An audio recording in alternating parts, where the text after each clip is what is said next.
जय जगन्नाथ बंधु जॉब कार्डधारी श्रमिक मानकर जो ई-केवाईसी एनएमएमएस एप्लिकेशन माध्यम रे करा जाउछि सेही ई-केवाईसी रिपोर्ट आमे केमिति देखिबा ताहारी उपरे आमे गोटे वीडियो बनैथिले जहाकि आपण माने सेही वीडियो को देखिथिले एवं पसंद मध्य करिथिले जहाकि public domain MGNREGS MIS report site रे मध्य उपलब्ध थिला जहाकू समस्त जनसाधारण माने देखिपारिबे एवं सही रिपोर्टटी केवल नंबर रे सीमित थिला अर्थात केते श्रमिक जॉब कार्डधारी श्रमिक मानकर केवाईसी हेला ताहा केवल नंबर रे रिपोर्ट शो करुथिला सेथि पई आपण समस्तंकर कमेंट रहिथिला जे केउ श्रमिक मानकर ई केवाईसी हेला एवं केउ श्रमिक मानकर ई-केवाईसी होई नाही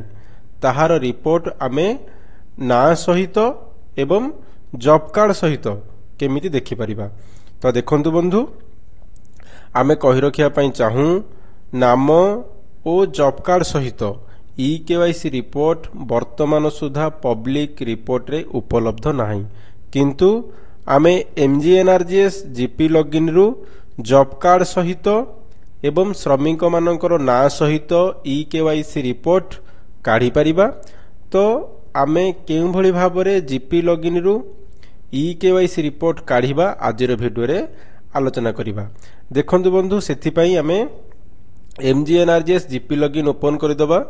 जीपी लॉगिन ओपन कला परे आपन को एठी फास्ट D1 रे रजिस्ट्रेशन एंड जॉब कार्ड देखिया पई मिलिबो एहारी ऊपर आमे क्लिक करिबा एवं तल को स्क्रॉल करिबा। एठी देखंतु अछि workers ABPS Aadhaar seeding and authentication and NPCI status report एहारी ऊपर आमे क्लिक करिबा। देन हमको एठी देखिया पई मिलिबो all workers and active workers. तो आमे जे वर्कर्स कर ई-केवाईसी रिपोर्ट काढिया पई चाहूचे आमे एठी सिलेक्ट करिबा। आमे एठी ऑल वर्कर्स ऊपर क्लिक करिबा। जदि आपण माने एक्टिव वर्कर्स रो केवल ई-केवाईसी काढिया पई चाहूछंदी ताले एठी एक्टिव वर्कर्स रे सिलेक्ट करिवे। तो आमे एठी ऑल वर्कर्स सिलेक्ट रहिला परे देखंतु एठी अछि pending case for Aadhaar seeding and authentication and NPCI mapper checker. तो आमे जो पेंडिंग केस रे जो टिक मार्क अछि आमे को ऑन टिक कर दबा जानि परिले। तापर आपण को एठी स्टेट डिस्ट्रिक्ट ब्लॉक एवं पंचायत देखिया पई मिलुची एवं एठी विलेज देखिया पई मिलुची। तो आपण माने विलेज वाइज एठी काढी परिबे रिपोर्ट। आमे एठी गोटे ग्राम पंचायत जे ग्राम पंचायत रो लॉगिन आमे करिचे जीपी लॉगिन से ग्राम पंचायत रे जेते भी विलेज अछि आमे रे विलेज ऊपर क्लिक कला परे हमको से विलेज गुडा शो करिवो। तो आमे जेउ विलेज रो रिपोर्ट काढिया पई चाहूचे मनकर धरि नियंतु आमे एठी गोटे विलेज सिलेक्ट कले एवं विलेज सिलेक्ट कला परे से विलेज रे जेते भी जॉब कार्ड धारी श्रमिक मान अछंती से मानकर ना एठी आसीबो हरी। देखंतु जेमिति के एठी हमें देखि पारुचे workers Aadhaar seeding authentication NPCI and ABPS status report 8 MGNREGA एठी डेट देखिया पई मिलुची। तापर देखंतु बंधु एठी आपन को सीरियल नंबर देखिया पई मिलुची जॉब कार्ड नंबर एठी देखिया पई मिलुची। तापर एठी एप्लिकेंट नेम मध्य देखिया पई मिलुची एठी जेंडर देखिया पई मिलुची।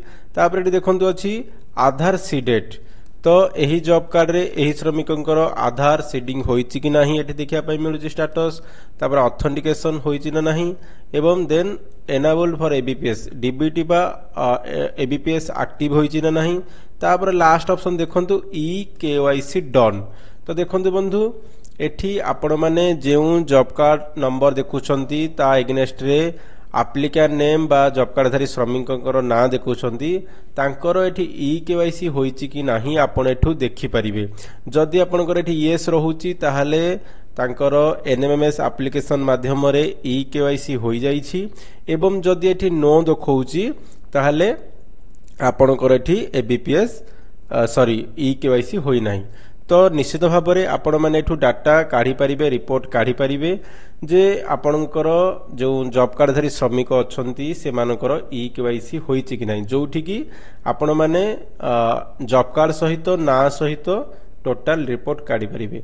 आउ गोटे कथा एही रिपोर्ट ଯେମିତି କି ଆମେ ସମସ୍ତେ ଜାଣିଛେ MJNRGS ରିପୋର୍ଟ ରାତି 12ଟା ପରେ ଅପଡେଟ୍ ହୁଏ, କିନ୍ତୁ ଏହି EKYC ରିପୋର୍ଟ ଆପଣ ଯଦି ଏଇଠୁ କାଢ଼ିବେ ତାହେଲେ ଯେତେବେଳେ ଆପଣ ଯେଉଁ ସମୟରେ NMMS ଆପ୍ଲିକେସନ ମାଧ୍ୟମରେ EKYC କରୁଛନ୍ତି ସାଙ୍ଗେ ସାଙ୍ଗେ ଏଠି ଆପଣଙ୍କର EKYC ଡନ୍ ବୋଲି ଶୋ କରିବ, କୌଣସି ସମୟ ନିଏ ନାହିଁ। ତ ନିଶ୍ଚିତ ଭାବରେ ଆପଣମାନେ ଏଠୁ ଦେଖିପାରିବେ ଯେ କେଉଁ ଶ୍ରମିକମାନଙ୍କର EKYC ହେଲା ଏବଂ କେଉଁ ଶ୍ରମିକମାନଙ୍କର EKYC ହୋଇନି। ତ ଏଇଭଳି ଭାବରେ ଭିଲେଜ ୱାଇଜ୍ ଆପଣ କାଢ଼ିପାରିବେ ଏବଂ ଆକୁ ତଳକୁ ସ୍କ୍ରୋଲ କରି ଏଠି ମଧ୍ୟ ପେଜ୍ ୱାଇଜ୍ ଯାଇପାରିବେ। ଯେମିତିକି ଏଠି 1 ଅଛି, 2 ଉପରେ କ୍ଲିକ୍ କଲେ ଆମର ଆମେ ନେକ୍ସଟ ପେଜକୁ ଏଠି ଯିବା। ଯେମିତିକି ଆମର ଏଠି ସିରିଏଲ ନମ୍ବର 51ରୁ ଷ୍ଟାର୍ଟ ହେଲା। ତା ସହିତ ତଳେ ଦେଖନ୍ତୁ ଏଠି ଅଛି ଡାଉନଲୋଡ ଇନ୍ ଏକ୍ସେଲ। ଯଦି ଆମେ ଏହାରି ଉପରେ କ୍ଲିକ୍ କରିବା ତ ଆମର ଟୋଟାଲ ଭିଲେଜର ଟୋଟାଲ ଲିଷ୍ଟଟା ଆମେ ସିଷ୍ଟମରେ ଡାଉନଲୋଡ କରିପାରିବା ଏବଂ ତାକୁ ପ୍ରିଣ୍ଟ କରି ରଖିପାରିବା। ଯେମିତିକି ଆମର ଏଠି ଡାଉନଲୋଡ ଷ୍ଟାର୍ଟ ହୋଇଗଲା, ଦେଖନ୍ତୁ ଆମେ ୟାକୁ ଏକ୍ସେଲ ମାଧ୍ୟମରେ ମଧ୍ୟ ଡାଉନଲୋଡ କରିପାରୁଛେ।